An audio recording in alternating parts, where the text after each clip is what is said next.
Les titres de cette première édition de la matinale, visite de Barack Obama au Sénégal. Pourquoi le choix de notre pays pour accueillir le leader de la première puissance mondiale? Réponse dans ce journal. Et puis en Afrique du Sud, Mandela, toujours dans un état critique, hospitalisé depuis 17 jours. L'ancien président sud-africain est entre la vie et la mort. Anne-Marie.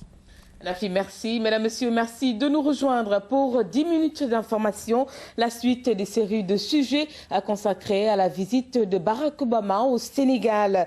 L'on s'intéresse tout d'abord à l'intérêt que portent les États-Unis pour notre pays. Les raisons sont multiples, vous allez le voir, de la stabilité à la démocratie en passant par la position géostratégique.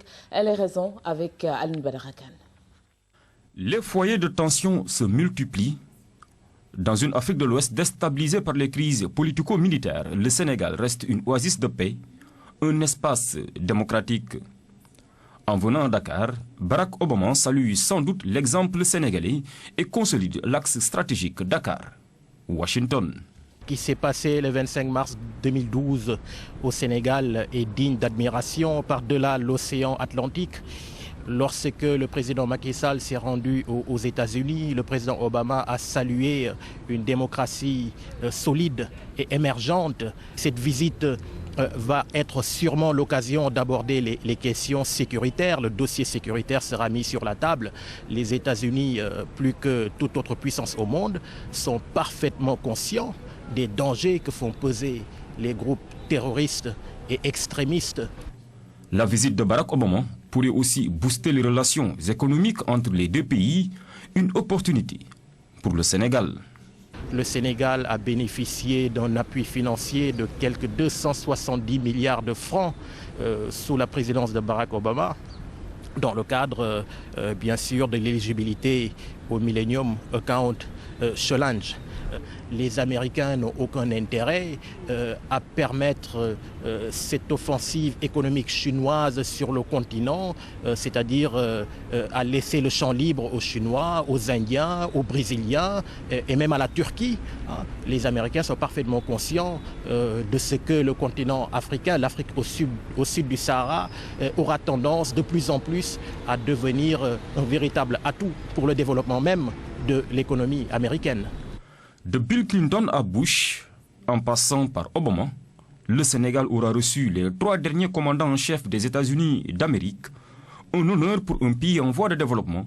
Sans conteste, Dakar demeure l'une des places fortes de la diplomatie mondiale. Alioune Badara Kane, vous l'avez dit, une des raisons reste la stabilité qui a amené beaucoup d'Américains à s'installer chez nous, parmi le Peace Corps ou entendez par là, en d'autres termes, le corps de la paix américain. Ce matin, à la rencontre de 2 jeunes volontaires basés à Tambacounda où ils sont bien intégrés. Eric Nimadi est allé à leur rencontre. Reportage. Il est 6 heures, l'heure à laquelle la plupart des habitants de Tamba sont encore endormis. Mais Koumba Diatta, l'américaine, et Idrissa, son collaborateur sénégalais, sont déjà sur pied pour se rendre à Dinkoré. Lentement et prudemment, ils rouleront jusqu'à ce village situé à une dizaine de kilomètres de la commune de Tambacounda.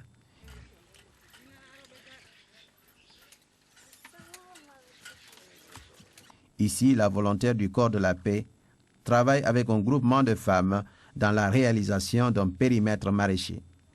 Je les aide à choisir les méthodes pour bien gérer le jardin, les techniques appropriées pour réussir de pareilles expériences.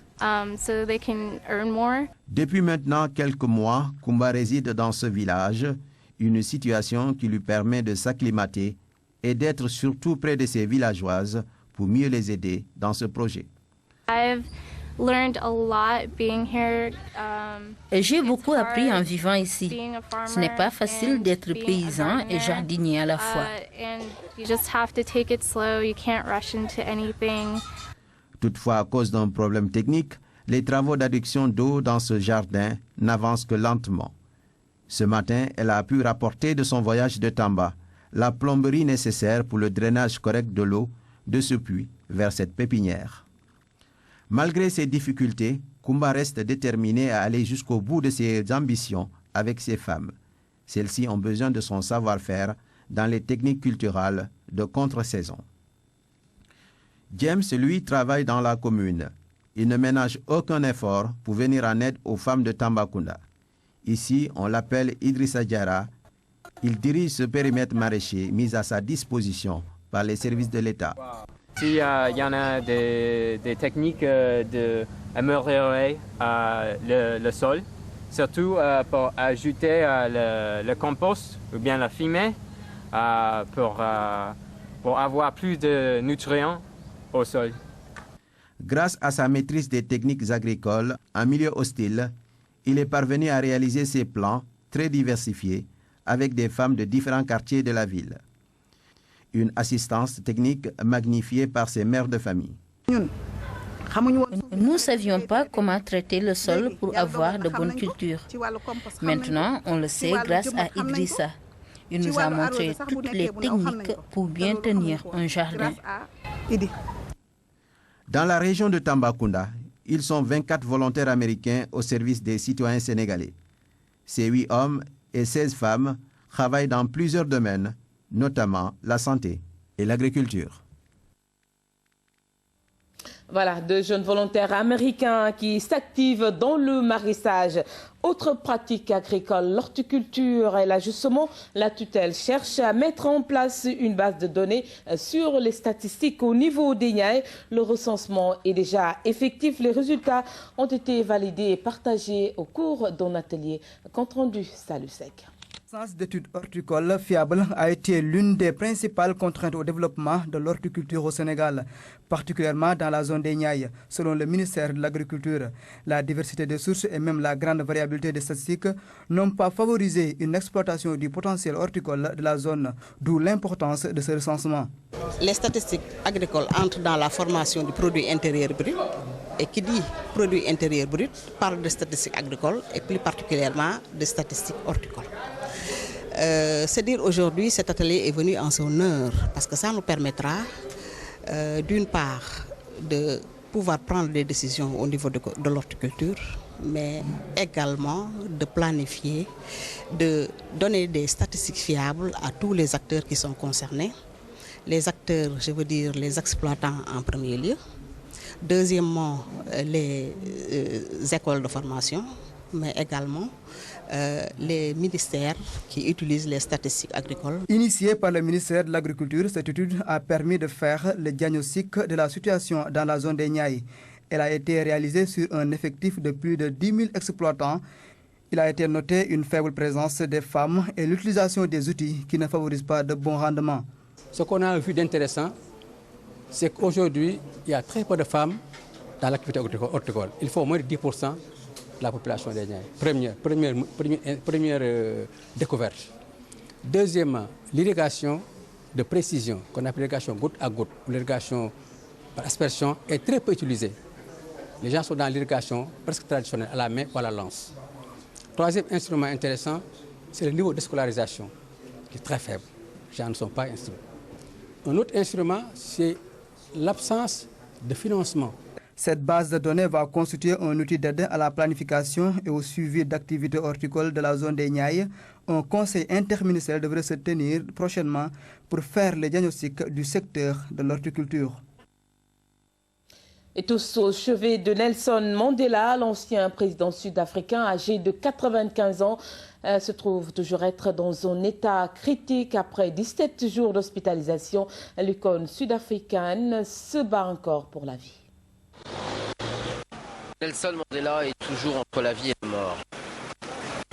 L'Afrique du Sud retient son souffle et guette avec angoisse les ultimes nouvelles de Madiba, hospitalisé depuis 17 jours à presque 95 ans. Le premier président de la nation arc-en-ciel se meurt. Ses proches continuent à se relayer à son chevet, telle son ancienne femme Winnie, sa compagne des années de lutte lorsqu'il était emprisonné dans les geôles de l'apartheid.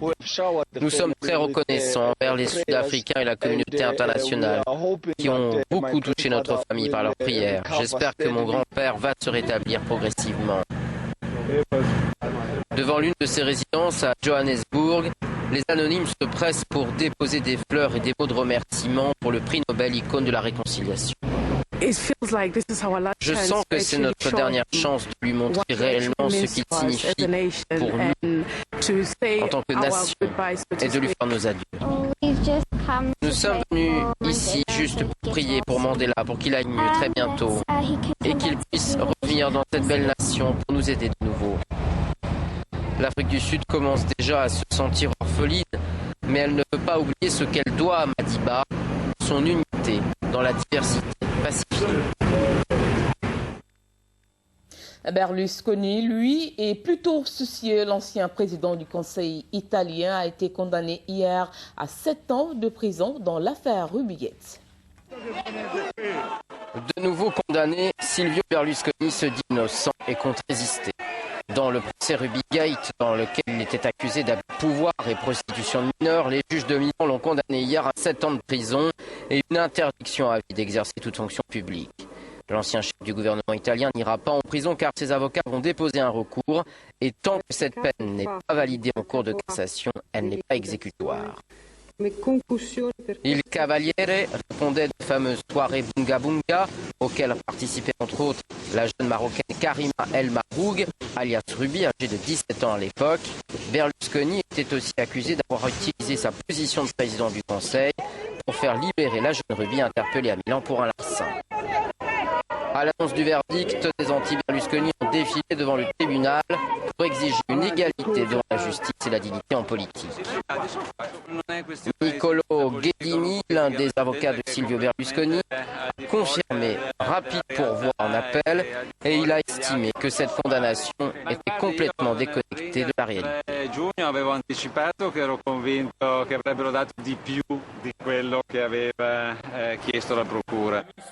Que va faire désormais il Cavaliere?